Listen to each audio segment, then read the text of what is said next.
Every single Toyota truck I've ever seen has these rubber brake lines going to the brake calipers, so they rot out and it's a good idea to replace them. So before you start this job, you need a flare wrench. So this is a $15 Harbor Freight set, and there's a $15 set on Amazon as well. So the first step is we're going to go through and crack all the lines open to make sure we can get them open before starting the repair. There is a 12mm bolt holding this brake line on. Do not remove this until you get all the lines cracked open. If this bolt breaks on you, go to the description. The first video there is how to repair this. Make sure you got some kind of dustpan or catcher because you're going to drip brake fluid all over the place. This job's not particularly hard, but it is particularly messy. So after the lines are cracked open, you can see I already kind of gouged this one up because I had to go buy the flare wrench later. We are going to then remove the clips that hold these brake lines in place. All you need is a flathead bladed screwdriver. There is two of these little brake clips, one lower, one upper. So now we're going to work on the upper brake clip. It is identical to the lower. So the upper one is a little bit more challenging. But you're just going to use this walking motion with a screwdriver until it's exposed, and then you can pull it out with a set of pliers. Do not lose that. Do not bend that. Now you want to then fully loosen up all the brake lines going into your rubber brake line after the clips are gone. So we'll go back in time, and I loosened this first and it started dripping all over the place. And you're basically on a timer at this point because it's dripping brake fluid all over the place.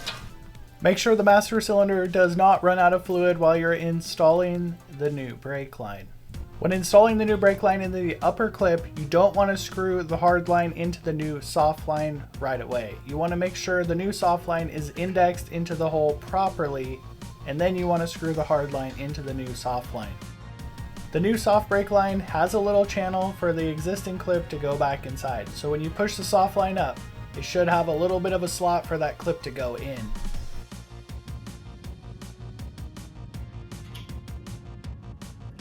Once you have all the lines basically hand started into the new soft line, you're going to mount up all the mounting hardware like the 12mm bolt and the clips holding the soft line into place. And then you're going to do your final torque on the hard brake line into the new soft brake line.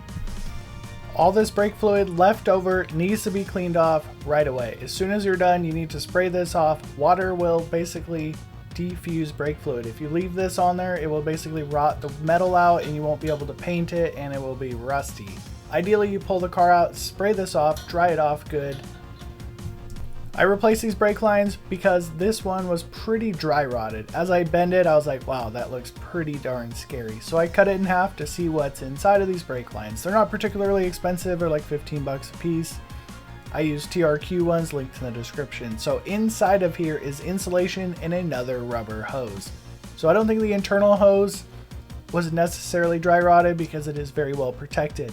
But it is possible the outside dry rotted rubber could collapse the inner hose. So you have to bleed your brakes after this repair, so that video is on your screen.